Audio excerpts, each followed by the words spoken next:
வணக்கம். இது வெல்லும் சொல். இந்த நிகழ்ச்சியின் மூலமாக மீண்டும் உங்களை சந்திப்பதில் மிக மகிழ்ச்சி. நான் செந்தில்.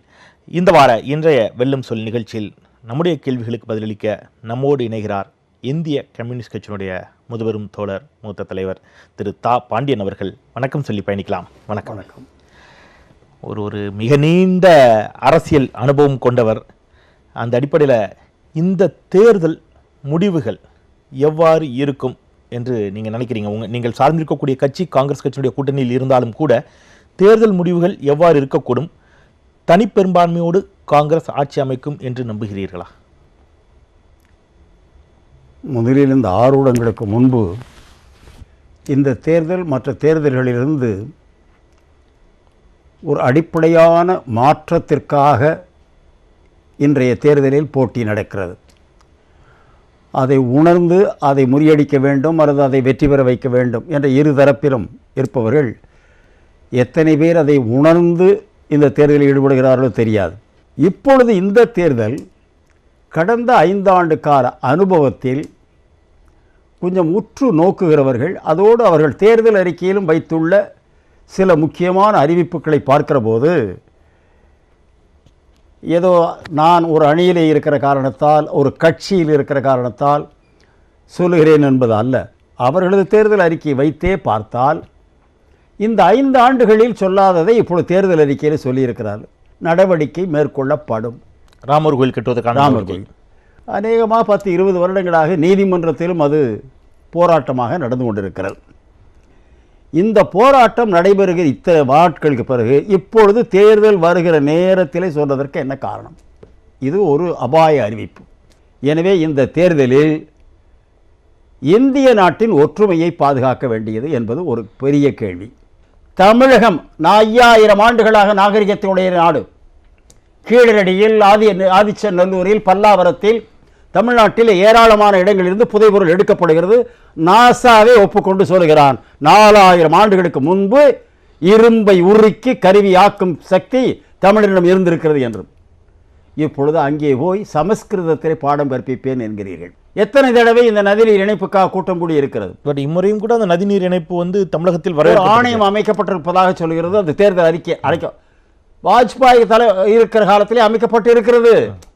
ஏற்கனவே இருக்கக்கூடிய திட்டங்களை தான் இவர்கள் மீண்டும் புது பெயர் வைத்து தான் வந்த பிறகுதான் அது வருவது போல் சொல்லுகிறார்கள். ஆனால் இவ்வளவுக்கு பிறகும் கூட மீண்டும் பாஜக தான் ஆட்சிக்கு வரும் என்பதாக வரக்கூடிய கருத்து கணிப்புகள் ஒரு பக்கம் இருக்கட்டும். ஆனாலும் தமிழகத்தில் அந்த கருத்து கணிப்புகள் வேறாகத்தான் சொல்கின்றன. உங்களுடைய நீண்ட அனுபவத்தில், நீண்ட அரசியல் பார்வையில் மீண்டும் பாஜக ஆட்சிக்கு வரும் என்ற நம்பிக்கை வாய்ப்பு உங்களுக்கு தெரிகிறதா? அல்லது ஒரு தனிப்பெரும்பான்மை கொண்ட அரசு அமையும் என்ற நம்பிக்கை உங்களுக்கு இருக்கிறதா?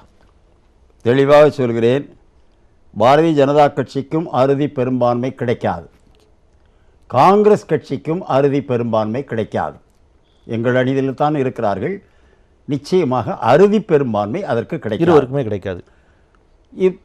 தேர்தலுக்கு முன்பு போட்டியிடுகிற கட்சிகள் சில எங்கள் அணியோடு இல்லாமல் விலகி இருக்கிறார்கள். குறிப்பாக உத்தரப்பிரதேஷ், பீகார் போன்ற இடங்களிலே அவர்களும் சேர்ந்து வரவில்லை. ஆந்திராவிலும் வரவில்லை.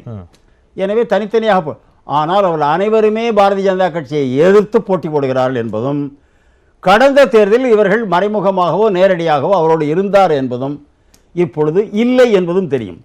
தமிழ்நாட்டிலேயே விஜயகாந்த், டாக்டர் ராமதாஸ், என்னுடைய அருமை சகோதரர் வைகோ, இவர்கள் அத்தனை பேருமே 2014 மோடிக்காகத்தான் பிரச்சாரம் செய்தார்கள். அவர் வந்துவிட்டால் இலங்கை பிரச்சனை தீரும், மீனவர்கள் காப்பாற்றப்படுவார்கள் என்றெல்லாம் சொன்னார்கள். காதார கேட்டேன், மிகவும் வருந்தினேன். நம்முடைய நண்பர்களே இப்படி தடுமாறி போய் சொல்கிறார்கள். தேர்தல் முடிந்த மறுநாளே விலகிவிட்டார் வைகோ. அவர் ஆட்சியை எதிர்த்து முதல் மறியல் நடத்தியவரே அவர்தான். விலகினாரா? பிறகு சிவசேனை கண்டிக்க தொடங்கியதா? நேற்று வரை கண்டித்துக் கொண்டிருக்கிறதா? கடந்த தடவை பெற்ற வெற்றியை இப்போது பெற முடியாது. நிதிஷ்குமாரும் பெற முடியாது, பாரதிய ஜனதாவும் பெற முடியாது. தேர்தலுக்கு பிறகு ஒரு கூட்டணி அரசு தான் அமையுங்கிறீங்க. கூட்டணி கட்டாயம் மாநில குரல் மேலோங்கி நிற்கும். அந்த கூட்டணி அரசு பாரதிய ஜனதா கட்சி கூட்டணியாக இருக்குமா, காங்கிரஸ் கூட்டணி? காங்கிரஸ் கட்சியின் கூட்டணியாகத்தான் இருக்கும். ஏனென்றால் மாயாவதி அம்மையாரும் அகிலேஷும் அந்த 2 பேரும் தான் இன்றைக்கு அது வரும். சரண் சிங்கினுடைய புதல்வர் 3 பேரும் சேர்ந்து ஒரு அணி அமைத்திருக்கிறார்கள். பாரதிய ஜனதாவை எதிர்த்து வேட்பாளரை நிறுத்தியிருக்கிறார். இப்பொழுதே காங்கிரஸ் கட்சியினுடைய தலைவர் சோனியா காந்தியும் ராகுல் காந்தியும் எதிர்த்து வேட்பாளரை நிறுத்தவில்லை என்று 3 பேருமே விலகிவிட்டார்.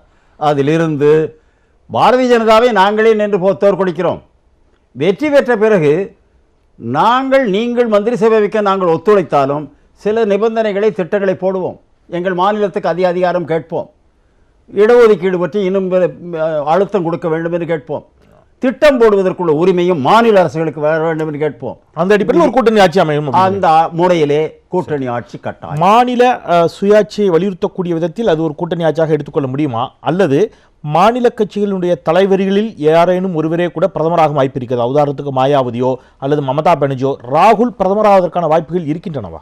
கட்டாயம். அதிலே ஒன்றை மறந்துவிடக்கூடாது. மாயாவதி அம்மையார் இப்பொழுது போட்டி போடுவது என்பதை ஒரு 40 தொகுதிகளிலே போட்டி போடுகிறார். உத்தரப்பிரதேசத்தில் 33, அகிலேஷும் ஒரு 33, வேறு மாநிலங்களில் 1, 2 என்று போடுகிறார். எனவே பாரதிய ஜனதாவை பல மாநிலங்களிலும் எல்லா இடங்களிலும் எதிர்த்து அடையாளத்துக்கோ அல்லது அதிகமாகவோ நேரடியாகவோ போடுகிறது என்றால் அகில இந்திய காங்கிரஸ் கட்சி தான். அதுதான் அதற்கு நேர் எதிராக நிற்கிறது. ஸோ ராகுல் பிரதமர் ஆவாருங்கிற நம்பிக்கை உங்களுக்கு? கட்டாயம் அவரை, ஏன்னா அது ஒரு பெரிய கட்சி, அதுதான் இந்தியா முழுமையிலும் இருக்கக்கூடிய கட்சி. திராவிட முன்னேற்ற கழகத்தினுடைய தலைவர் திரு ஸ்டாலின் அவர்கள் ராகுலை பிரதமர் வேட்பாளராக இங்கே அறிவித்து விட்டார். தமிழகத்தில் கூட்டணியில் இருக்கக்கூடிய கட்சிகளும் அதை ஏற்றுக்கொண்டிருக்கிறார்கள். ஆனால் தேசிய அளவில் இடதுசாரிகள், இந்திய கம்யூனிஸ்ட் கட்சியாக இருக்கலாம், மார்க்சிஸ்ட் கம்யூனிஸ்ட் கட்சியாக இருக்கலாம், ராகுலை பிரதமர் வேட்பாளராக அறிவிப்பதில் என்ன தயக்கம் இருக்கிறது, என்ன பிரச்சனை இருக்கிறது? அறிவிச்சிருக்குன்னு நினைக்கிறீங்களா? இப்போ சில சமயங்களிலே கட்சி கட்டுப்பாடு, கட்சி தீர்மானத்தை மீறி இவர் பகிரங்கமாக பேசுகிறார், என்னை சொல்லுவார்கள், சொல்லுவேன். தாயே தவறு செய்தாலும் தண்டிக்க தயங்கக்கூடாது. இடிப்பாறையிலா ஏமரா மன்னன் கெடுப்பாறையெல்லாம் தானே கெடும். எங்கள் கட்சியினுடைய தலைவர்களே, இப்பொழுது சொல்லுகிறேன், அப்துல் கலாம் அவரை திடீர் என்று, அவர் எந்த கட்சியும் சேர்ந்தவர் அல்ல, என் கட்சியும் அல்ல, உங்கள் கட்சியும் அல்ல, எந்த கட்சியும் அல்ல, அவர் ஒரு விஞ்ஞான ஆலோசகர். அவரை வேட்பாளராக முன்மொழிவார் என்று யாருமே நினைக்கவில்லை. வாஜ்பாய் திடீரென்று முன்மொழிந்தார். காங்கிரஸ் கட்சியும் பார்த்து, நிலைமையை பார்த்து நாங்களும் ஆதரிக்கிறோம் சொல்லிவிட்டார். மற்ற கட்சிகளும் எல்லோரும் ஆதரிக்கிறோம் என்று சொல்கிறார்கள். இந்த தமிழ்நாட்டில் கம்யூனிஸ்ட் கட்சிக்கு அப்பொழுது நான் மாநில செயலாளர். போட்டி போடுகிற வேட்பாளர் இந்த ராமநாதபுரத்தை சார்ந்தவர் அப்துல் கலாம். டெல்லியில் உட்கார்ந்து கொண்டு ஒரு 4 பேர் நாங்கள் அவரை எதிர்த்து வேட்பாளர் நிறுத்துகிறோம் என்று சொல்லும்போது, இந்த தமிழ்நாட்டில் வேலை பார்த்து கொண்டிருக்கிறோமே, ஊராக போகிறோம், எங்களிடம் ஒரு வார்த்தை கேட்க வேண்டாமா? அப்துல் கலாமை நிறுத்தியிருக்கிறார்கள், ஆதரிக்கலாமா எதிர்க்கலாமா? நான் இதை சொல்வதற்குள்ள காரணம், அப்பட்டமான ஒரு குழந்தை கூட இந்த தவறை செய்யாது. ஏனென்றால் குடியரசுத் தலைவருக்கு வாக்கெடுப்பு இது நாடாளுமன்ற உறுப்பினர்கள், சட்டமன்ற உறுப்பினர்கள், பொதுமக்கள் அல்ல, எலக்டோரல் காலேஜ். அது ஏற்கனவே காங்கிரஸ் கட்சியும் பாரதிய ஜனதா கட்சியும் தான் பெரும்பான்மை பெற்று எதிர்க்கட்சியில் இருக்கிறார். நம்ம 2 பேரும் இழந்து ஒரு 40 50 இருக்கிறோம். சட்டமன்ற உறுப்பினர் 100 பேர் இருக்கலாம். ஆக கட்டாயம் தோற்கும் என்று தெரியும். நேதாஜி சுபாஷ் சந்திர போஸ் படையிலே இராணுவ தலைமை வகித்து போராடிய அம்மையாரை கொண்டு கேப்டன் லட்சுமியை நிறுத்தலாமா? இன்றும் அது வருத்தம் தெரிவிக்க வேண்டாமா? அதே முறையிலே இப்பொழுது வட இந்தியாவிலிருந்து அவர்கள் கேரள மாநிலத்தை சேர்ந்த காங்கிரஸ் கட்சியினர் அவர்களுக்கு நன்மைக்காக வந்து எங்களுடைய போடுவோம். இது இப்பொழுதல்ல, இந்திரா காந்தியாரையே முன்பு பாலக்காட்டிலே போட்டி போட சொல்லி கேட்டார், அந்த மாற்றம் போயிட்டார். இப்போ அவருடைய பேரனுக்கு அந்த இது வந்திருக்கிறது, வயநாட்டில் நான் வருகிறேன் என்று வருகிறார். நாம் இன்று அவர் வந்து என் வேட்பாளருக்கு எதிராக நிற்கிறாரே என்று பார்ப்பதா, இந்தியா முழுமையிலும் அவர் வாஜ்பாய் எதிர்த்து மக்களை திரட்டிக் கொண்டிருக்கிறார் என்பதை பார்ப்போமா? மோடி எதிர்த்து கொண்டிருக்கிறார் அல்லவா? இந்த நேரத்தில் நான் உன்னை அடிப்பேன் என்றால் மோடி செய்ய வேண்டிய வேலையை நீங்கள் செய்கிறீர்களா என்று கேட்பானா இல்லையா? எனவே எனக்கு அதில் உடன்பாடு அல்ல. பிரதமராக அறிவித்திருக்க வேண்டும், பிரதமர் வேட்பாளராக ஏற்றுக்கொண்டிருக்க வேண்டும். ராகுல் காந்தி, இடதுசாரிகள் ராகுல் காந்தியை ஆதரித்திருக்க வேண்டும் என்ற உங்களுடைய பார்வை. ஆனால் ராகுல் காந்தியும் கூட கேரளாவில் இடதுசாரி வேட்பாளரை எதிர்த்து போட்டியிடுவது அப்படிங்கிறது அவர் நேரடியாக பினராயி விஜயன் சொல்கிறார், வீழ்த்தியே தீர்வேன்கிறார். தாராளமாக அதை செய்திருக்கலாம். உண்மையாகவே அவர் தமிழ்நாட்டிலே கூட ஏதாவது ஒரு தொகுதியை தேர்ந்தெடுத்திருக்கலாம். அது அந்த மாநில காங்கிரஸ் கட்சியை எடுத்த முடிவு. அவர்கள் கூட உட்கட்சி வாரத்தில் போய் நாம் போய் நீ ஏன் அதை தேர்ந்தெடுத்தாய், நீ ஏன் நிறுத்தினாய் என்று கேட்க முடியாது. இடதுசாரிகளுடைய சில அரசியல் தவறுகளை காலத்தின் வரிசையில் நீங்க அட்டவணைப்படுத்தினீங்க. அப்துல் கலாம் அப்துல் கலாமை பிரதமராக வர வேண்டும் என்று அத்தனை கட்சியும் சேர்ந்து முன்மொழிந்தார். நான் அன்றைக்கு டெல்லியில் இருந்தவன், அந்த பேச்சுவார்த்தை நடக்கிற போதே நான் இருந்தவன். பலரோடும் பேசுகிற போது கேட்டார்கள் என்ன வருவாரா வரமாட்டாரா என்று. நான் தெளிவாக சொன்னேன், அந்த கட்சியினுடைய போலிட் பீரோ கூடும், அதில் 3 பேர் கூடி வேண்டாம் என முடிவெடுப்பார்கள் என்றேன். Is it? Will they reject our offer? என்று காங்கிரஸ் கட்சியினுடைய பெரிய தலைவர்கள் கேட்டார். As I know the Communist Party for long, I know they will argue well, take a wrong decision. தொடர்ச்சியாக மிகச் சிறப்பாக வாதம் செய்வார்கள், ஆனால் இறுதியில் தவறான முடிவுகளை எடுப்பார்கள். அப்படி எடுக்கப்பட்ட ஒரு தவறான முடிவு தானா மக்கள் நல கூட்டணியும்? கடந்த சட்டப்பேரவை தேர்தலில் மக்கள் நல கூட்டணி என்று ஒன்று அமையாமல் இருந்தது. தொலைக்காட்சியிலே தான் நான் பேட்டியிலே சொன்னேன், மக்கள் நல கூட்டணியில் குழப்ப கூட்டணி என்று அமைந்திருக்க கூடாது. அப்படிங்கிறதுல அமைந்தது மட்டுமல்ல, அதிலிருந்து என்னென்ன வந்தது. உடனே ஒரு முதலமைச்சர் ஜோதி பாசுவை பிரதமராக வர வேண்டும் என்று மற்ற கட்சிகள் சொன்னபோது வேண்டாம் என்று சொன்ன கட்சி இங்கே ஒருவரை முதலமைச்சர் என்று அறிவித்து அவர் லாக்காக்களை பிரித்து போட ஆரம்பித்து விட்டார். விஜயகாந்த் இது ஒரு 60 ஆண்டு கால தியாக வரலாற்றையுடைய ஒரு கட்சி போகிற வேகத்திலே நீங்கள் இப்படி எல்லாம் முடிவுகள் எடுக்கலாமா? எனவே தான் இன்றைக்கு மக்களும் அறிவாளிகளும் கூட பொது உடைமை தத்துவத்தை ஒப்புக்கொள்கிறார்கள். கட்சி எடுக்கிற முடிவுகள் நடவடிக்கைகளை அவர்கள் விரும்பவில்லை. வலிமையான பிரதமர் வேண்டும் இந்திய தேசத்திற்கு, அப்போதான் இந்தியா பாதுகாப்பாக இருக்கும்னு இங்கே எடப்பாடி பழனிசாமி முதல் OPS வரை அஇஅதிமுக கூட்டணி தலைவர்கள் பிரச்சாரத்தில் வைக்கக்கூடிய வாதம். அது சமீபத்தில் நடைபெற்ற அந்த புல்வாமாவில் நடைபெற்ற தீவிரவாத தாக்குதல், அதன் பிறகு இவங்க எதிர்த்து தாக்கியது அந்த சர்ஜிக்கல் ஸ்ட்ரைக் உள்ளிட்டவற்றை வச்சு அந்த வாதங்கள் வைக்கிறாங்க. அந்த வலிமையான பிரதமர் அப்படிங்கிற அந்த வாதம் தேர்தலில் தாக்கத்தை ஏற்படுத்துமா? இவர்கள் நீங்கள் சொல்லுகிற தமிழ்நாடு அமைச்சர்கள் பேசுவதிலிருந்து எந்த தாக்கமும் ஏற்படாது. அவர்களை காப்பாற்றி கொண்டால் பெரிதும். ஒரு 37 இடங்களிலே வெற்றி பெற்ற ஒரு கட்சி. ஏனென்றால் இவர்களைப் போலவே நானும் அம்மையார் ஜெயலலிதாவுடன் நெருங்கி பழகியவன். அவர் என்ன நினைத்தார், என்ன சொன்னார் என்பது வரையில் அவர் இறந்தது பற்றி சந்தேகத்தை கிளப்பியவன் நான் அல்ல, அவர்கள். எனவே அவர்கள் எத்தகையவர்கள் என்பதை நீங்களும் பார்த்துக் கொள்ளலாம், நாட்டு மக்களும் பார்த்து கொண்டுதான் இருக்கிறார்கள். சட்டமன்றத்திலேயே அத்தனை பேரும் முழு தீர்மானம் நிறைவேற்றினோம், 7 பேரை விடுதலை செய்ய சொல்லி. அனைத்து கட்சிகளும் ஒன்றாக ஓட்டு வாக்களித்து நீட் தேர்வை நிறுத்த வேண்டும் சொல்லி கேட்டோம். இந்த ஓராண்டுக்காவது நிறுத்துங்கள் என்று வேறு பழையபடி 2வது தீர்மானம் கேட்டோம். எதையுமே அங்கீகரிக்காத கட்சியோடு போய் என்று சேர்ந்து அவர்கள் கேட்ட தொகுதிகளையும் கொடுத்து விட்டு இவர் செய்கிற பிரச்சாரத்தை தமிழ்நாட்டு மக்கள் 17 தொகுதி 20 தொகுதிகளையும் விட்டார்களா சரண்டர். எனவே சரணாகதி அடைந்து விட்ட பிறகு அவர்கள் தேர்தலுக்கு முன்பே 20 தொகுதிகளில் இழந்து விட்டார். இருப்பதை எவனாவது கொடுப்பானா? நீங்க ராகுல் காந்தி பற்றி இதற்கு முன்பு சொல்லிட்ட பொழுது அவர் இன்னும் வளர வேண்டும், அவர் அரசியலை புரிந்து கொள்ள வேண்டும் அப்படின்னு சொன்னீங்க. இப்ப சமீபத்திய அவருடைய பேச்சுக்கள், அவருடைய பிரச்சாரங்களை பார்க்கின்ற பொழுது உங்களுடைய மதிப்பீடு, ராகுலை பற்றி உங்களுடைய மதிப்பீடு மாறி இருக்கிறதா? கொஞ்சம் மாறி இருக்கிறது எப்பொழுதுமே. ஆனால் முழுமையாக நாம் நினைக்கிறபடிதான் இன்னொருவர் பேச வேண்டும், செய்ய வேண்டும் என்று சொல்ல முடியாது. இதே ராகுல் காந்தியும் நம் பிரியங்காவும் நாங்கள் சில சமயங்களிலே நமக்கு சர்வ கட்சி கூட்டங்களாக உட்கார்ந்து ராஜீவ் காந்தி அவர்களுடன் வீட்டிலே பேசி கொண்டிருக்கிற போது இந்த 2 பிள்ளைகளும் பள்ளிக்கூடத்திலிருந்து வருவார்கள். அப்போ 91 92 இந்த வருடங்களிலே அந்த அவர் இறப்பதற்கு ஒரு வருடத்துக்கு ஒரு 6-7 மாதங்களுக்கு முன்னால் VP சிங் மந்திரி சபை நடக்கிற போது வந்தவுடனே ஒரு நாள் ராஜீவ் காந்தி கூப்பிட்டார். உடனே பிரியங்கா வந்து இந்த இதில் மேலே உட்காந்துக்கிட்டு what you want, why are you calling me என்று அது சடக்காக வேகமாக அப்பாவோடு பேசி அவனை நாங்கள் அழைத்து பார்த்தோம். ராகுல் காந்தி ஓடியே போய்விட்டான், வரவே மாட்டேன் என்று கூச்சம். இதே சேலத்தில் பேசுகிற போது நான் தான் சோனியா காந்தி அம்மையாருக்கு மொழிபெயர்த்தேன். மொழிபெயர்த்த பிறகு இந்த 2 பேரையும் கூப்பிட்டு நீங்கள் 2 பேரும் மேடையில் ஏறி கை சின்னத்தை காட்டி கை சின்னத்தில் வாக்களிங்கன்னு கேளுங்கன்னு. உடனே அந்த பிள்ளை எங்கே please repeat, I will go announce it சொல்லி 2 தடவை 3 தடவை சொன்னேன். நேர மேடைக்கு போய் கை சின்னத்தில் ஓட்டு போடுங்கள் என்று சொல்லிட்டு ஓடி வந்துருச்சு. ஓகே, இப்போ ராகுல் காந்தி சின்ன பையன், நான் எவ்வளவோ கையை பிடிச்சி இழுத்தெல்லாம் கூட்டுவதேன், பிடிச்சி உழுத்து விட்டு ஓடி போய் காரில் போய் போட்டுக்கிட்டான். அவ்வளோ கூச்சமான பையன். நான் நினைத்தது அந்த அம்மா பிரியங்கா தான் வரும் என்று. ரொம்ப வெரி போல்டு, ஒரு மார்ஷியல் கேரக்டர். ராகுல் காந்தி அப்படி இல்லை. ஆனால் இப்பொழுது வர வர பார்க்கிறேன், விவாதிக்கிறார், பேசுகிறார்.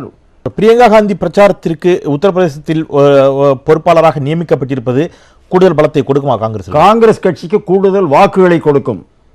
தேர்தலுக்கு பிறகு திமுக நிச்சயமாக பாஜக ஆதரிக்காது என்று ஸ்டாலின் மீண்டும் மீண்டும் சொன்னாலும் அந்த ஐயத்தை பொதுவெளியில், அரசியல் தளங்களில், விவாத மேடைகளில் எதிர்க்கட்சிகள் அல்லது அரசியல் விமர்சகர்கள் தொடர்ச்சியாக வைத்துக் கொண்டே இருக்கிறார்கள். தேர்தலுக்கு பிறகு ஏதோ ஒரு இடத்தில் திமுக அல்லது ஸ்டாலின் பாஜகவை ஆதரிக்கக்கூடும் என்ற விமர்சனத்தை தொடர்ந்து வைப்பதற்கான காரணம் என்ன? திமுக மீது ஒரு நம்பகத்தன்மையற்ற ஒரு போக்கை இவர்கள் வெளிப்படுத்துகிறார்களா? அது கடந்த காலத்தில் பாரதிய ஜனதா, திராவிட முன்னேற்ற கழகமும் நாங்களும் சேர்ந்து தான் அந்த மந்திரி சபைக்கு ஆதரவு கொடுத்தோம். UPA 1, அடுத்தது UPA 2. அவர் மந்திரி சபையில் சேர்ந்தார். மந்திரி சபையில் சேர்ந்தவுடனே திராவிட முன்னேற்ற கழகத்தின் மீது குற்றச்சாட்டுகள் வருகிறது. திராவிட முன்னேற்ற கழகம் மந்திரிகள் மீது ஒருவர் அந்த சபைக்கே வருவதில்லை, பேசுவதே இல்லை என்று சொல்கிறார். விமர்சனம் தொடர்ந்து வருகிறது. ஆனால் குடும்ப வாசத்தின் காரணமாகவோ அல்லது கழக கட்டி காக்க வேண்டும் என்ற காரணத்தினாலோ உடனுக்குடன் அதை நடவடிக்கை எடுக்கிறேன்.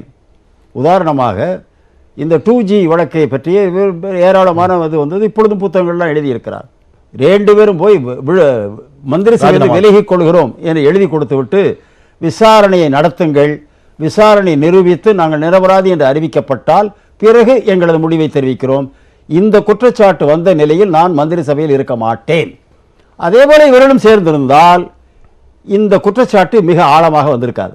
அதில் வந்த சந்தேகம்தான், அவருடைய குடும்பத்தையும் சேர்த்து வந்த சந்தேகம்தான். அன்றைக்கு சோதனை நடந்ததுல்லவா? அப்படி நடக்கிற போதும் மந்திரி சபையை விட்டு வெளியேறவில்லை, அது கொடுத்த ஆதரவை வாபஸ் வாங்கவில்லை. எனவே அதை வைத்து இப்பொழுதும் பலர் நினைக்கிறார். ஆனால் இப்பொழுது ஒரு கொள்கை ரீதியில் தெளிவு பெற்றிருக்கிறார் ஸ்டாலின் முதிர்ச்சி பெற்றிருக்கிறார். நான் அவருடைய ஒவ்வொரு சொல்லையும் கவனிக்கிறேன். இவன் தந்தை எண்ணோற்றான் கொல் எனும் சொல் தாராளமாக அவருக்கு பொருந்தும். தக்கவராக வளர்ந்திருக்கிறார். திரு கருணாநிதி அவருடைய மறைவிற்கு பிறகு ஸ்டாலினுடைய அணுகுமுறையும் தலைமையும் இந்தியா முழுமையிலும் இருக்கிற கூட்டணியை கட்ட, இப்போ நம்ம இந்த உணர்வோடு பேசினோம் அல்லவா? UPயிலே வரவில்லை, பீகாரிலே வரவில்லை, ஆந்திராவிலே தமிழகத்திலே மட்டும் வந்திருக்கிறதே. இதே கேள்விகள் மற்றவர்கள் எழுப்பியிருப்பார்களா? அதை உருவாக்குவது என்பது அவர்களுடைய ஊசலாட்டம் இருந்திருக்குமானால், சிறு சறுக்கல் இருந்திருக்குமானால் இந்த கூட்டணி உருவாகி இருக்காது. எனவே இந்தியாவுக்கே வழிகாட்டக்கூடிய ஒரு சீரிய முடிவை எடுக்கக்கூடிய அளவுக்கு அவர் முதிர்ச்சி பெற்றிருக்கிறார். கமலஹாசன் ஒரு கருத்தை முன்வைக்கிறார். இடதுசாரிகள் நியாயமாக பார்த்தால் எங்களோடு இருந்திருக்க வேண்டும் அப்படிங்கிற ஒரு கருத்தை முன்வைக்கிறார்.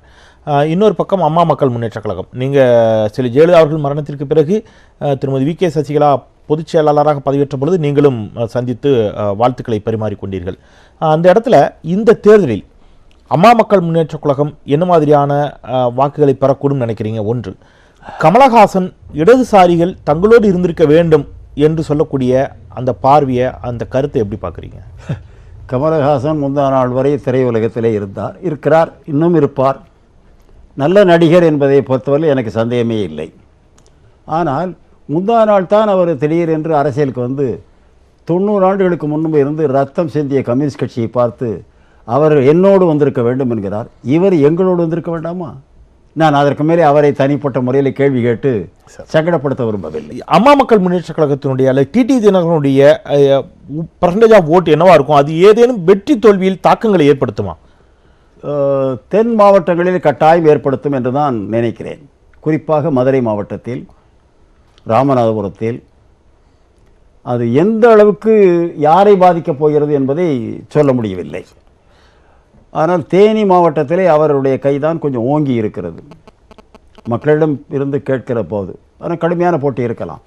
இவர்கள் விடுகிற அளவுக்கு பணத்தை தங்க தமிழ் செல்வனால் செலவழிக்க முடியும் என்று நான் நினைக்கவில்லை. எனவே இந்த அனுதாபம் மட்டுமே அவருக்கு உதவுமா, பணம் பாதாளம் வரை வாய்ந்து விடுமா என்பதை பொறுத்திருந்து பார்க்க வேண்டும். தேர்தலுக்கு பிறகு ஒருவேளை காங்கிரஸ் கூட்டணி ஆட்சி அமைக்கக்கூடிய சூழ்நிலை உருவானால் இடதுசாரிகள் அமைச்சரவையில் பங்கெடுத்துக் கொள்ள வேண்டும் என்று கட்டாயம் மறுப்பார்கள். நீங்க என்ன நினைக்கிறீங்க? அதான் சொல்றேன், கம்யூனிஸ்ட் கட்சி, மார்க்சிஸ்ட் கட்சி உடனே கூடி மந்திரி சபையில் பங்கெடுக்க மாட்டோம் என்று உடனே முதல் நாளே அறிவிப்பார். ஆனால் நாங்கள் எதிர்கட்சியில் தான் இருப்பேன், நான் சொல்வதையெல்லாம் நீ கட்டாயம் செய்ய வேண்டும் என்பார். ஏவன் செய்யும். அமைச்சரவையில் பங்கெடுத்து கொண்டு பணியாற்றலாங்கிறீங்க? நான் ராஜீவ்காந்தி அவர்களுடனும் நெருக்கமாக பழகியிருக்கிறேன். பச்சையாகவே சொல்லுவார், at least 3 of you can join, at least 3 ministers will be beyond corruption. You don't accept. அப்புறம் நான் இருக்கிற ஆளை தான் நான் மந்திரி சபையில் போடுவேன். அவங்க மாறிட்டாங்கன்னா ஐயோ ஐயோ ஐயோன்னு கத்துறீங்க. What can I do when good people don't come to our party? I have to choose from the bad. பச்சையாகவே சொன்னார். என்னிடம் மட்டுமல்ல, எங்கள் கட்சியின் தலைவரிடமும் சொன்னார். இந்த நீண்ட உங்களுடைய அரசியல் பயணத்தில் ஏதோ ஒரு இடத்துல 2 இடதுசாரி இயக்கங்களும் மார்க்சிஸ்ட் கம்யூனிஸ்ட் கட்சியும் இந்திய கம்யூனிஸ்ட் கட்சியும் இணைந்து விட வேண்டும் என்று நினைத்தது உண்டா? அதற்கான சாத்தியக்கூறுகள் என்றாவது நடக்கும், இனி வரக்கூடிய காலங்களிலாவது நடக்கும் அப்படின்னு நம்புறீங்களா? நான் ஏற்கனவே ஒரு புத்தகமே எழுதி வெளியிட்டிருக்கேன். அதுவும் விமர்சனத்திற்கு உள்ளாகி இருக்கிறது. 2 கட்சிகளும் ஒன்றானால் அன்றி 2க்கும் வருங்காலம் இல்லை அப்படின்னு மேலும் சிரமத்தை கொடுக்கும். கட்சி என்ற பெயரில் தத்துவம் இருக்கிற காரணத்தால் அந்த தத்துவத்தை சொல்லிக் கொண்டும் எழுதி கொண்டும் விளக்கம் செய்து கொண்டு ஒரு சிலர் இருப்பார்கள் விரல் விட்டு. அரசியலில் அது ஓரங்கட்டப்பட்டுவிடும். இப்பொழுது இந்த தேர்தலிலே அது எங்கே பேசப்படுகிறது? விஜயகாந்தை பற்றி பேசுகிறார்கள், விஜயகாந்த் வீட்டுக்கு தூது போகிறார்கள். இங்கே யார் வருகிறார்கள்? எனவே அதையெல்லாம் கொஞ்சம் யோசிக்க வேண்டும். அதற்கு தடையாக இருக்குது அப்படின்னா எது தடையாக இருக்குதுன்னு நினைக்கிறேன்? தடையாக இருப்பது என்பது தலைவர்களுக்குள்ளே இருக்கக்கூடிய சிந்தனை தான். தலைமை குழுவில் இருக்கிறார்களோ அவர்களது சிந்தனை தான். என்ன தத்துவ போராட்டம்? சீனாவும் ரஷ்யாவும். இப்பொழுது ரஷ்யாவிலும் கம்யூனிஸ்ட் கட்சி அந்த பழைய கட்சி இல்லை, சீனாவிலும் அந்த பழைய தத்துவ நடைமுறை இல்லை. 2 பேரை வைத்துத்தான் அண்டை. ஏன்னா எழுதப்பட்ட புத்தகமே இருக்கிறது, மறுக்க முடியாது. மாசேதுங் படத்தை வைத்துத்தான் மார்க்சிஸ்ட் கட்சியை மகாநாடு தொடங்கினார்கள். இன்றைக்கு அது சீனாவுக்கு இருக்கிறதா? சீனா அந்த கொள்கைத்தான் கடைப்பிடிக்கிறதா? சோவியத் யூனியன் என்ற அந்த கட்டமைப்பு இருக்கிறதா? உலகமே மாறினாலும் நான் பிடித்த முயலுக்கு 3 கால். இது என்ன சொல்லுவது? சட்டமன்ற தேர்தல், இந்த நாடாளுமன்ற தேர்தலோடு சட்டப்பேரவையிலும் இங்கே ஆட்சி மாற்றம் ஏற்படும். ஜூன் 3ஆம் தேதி இங்கே திமுக ஆட்சிக்கு வரும் என்று ஸ்டாலின் பேசுகிறார். 22 தொகுதிகளுக்கான இடைத்தேர்தல் முடிவுகளை மையமாக கொண்டு அவர் பேசுகிறார். நம்மளால் புரிந்து கொள்ள முடிகிறது. அதற்கான சாத்தியக்கூறுகள் இருக்குதா? சந்தேகம் இல்லாமல் மாற்றம் வரும். மாற்றம் என்பது மே 23ஆம் தேதி மாலை இந்த தேர்தல் முடிவுகள் அறிவிக்கப்பட்ட உடனேயே தமிழ்நாட்டு அரசியலில் மிக பெரும் மாற்றங்கள் ஏற்படுவது என்பதிலே அம்மா திராவிட முன்னேற்ற, அதான் திரைவேலனுடைய திராவிடம், அண்ணா திராவிடம், அம்மா திராவிட முன்னேற்ற கழகம், அதே போல் எடப்பாடியார், இந்த 2 கட்சியிலிருந்தும் இன்று இருப்பவர்கள் அங்கேயும் போவார், அங்கே இருப்பவர்கள் இங்கேயும் வரலாம், 2ம் நடக்கலாம். கீழே உள்ள அங்கத்தினர்கள் மத்தியிலும் அந்த பெரிய மாற்றங்கள் வரலாம். கட்டாயம் இந்த மந்திரி சபைக்கு மே 23க்கு பிறகு நெருக்கடி என்பது நிச்சயம். ஏனென்றால் டெல்லியில் அவர்கள் நினைக்கிற காவலர் வரப்போவது இல்லை. நன்றி ஐயா. நீங்கள் உங்களுடைய தொடர்ச்சியான பணிகளுக்கு மத்தியில், இன்னும் சொல்லப்போனால் உங்களுடைய உடல்நிலைக்கு மத்தியில், டயாலிசிஸ் போன்ற உங்களுடைய மருத்துவ சிகிச்சைகளுக்கு மத்தியில் எங்களுடைய அழைப்பை ஏற்று எங்களுடைய அரங்கிற்கு வந்தீர்கள். மிக்க நன்றி. மிக்க மகிழ்ச்சி. நன்றி. ஒரு தீவிர சிகிச்சையில், அவர் டயாலிசிஸ் உள்ளிட்ட சிகிச்சைகளுக்கு மத்தியிலும் கூட அந்த கம்பீர குரலோடு மனம் தளராமல் அவர் தரப்பில் இருக்கக்கூடிய நியாயங்களை, அவருடைய பதிலை நம்மோடு அளித்தார். திரு தா பாண்டியன் அவர்களுக்கு நன்றி சொல்லி, பார்த்த உங்களுக்கும் நன்றி சொல்லி நிறைவு செய்கின்றேன். வெல்லும் சொல்லை. நன்றி.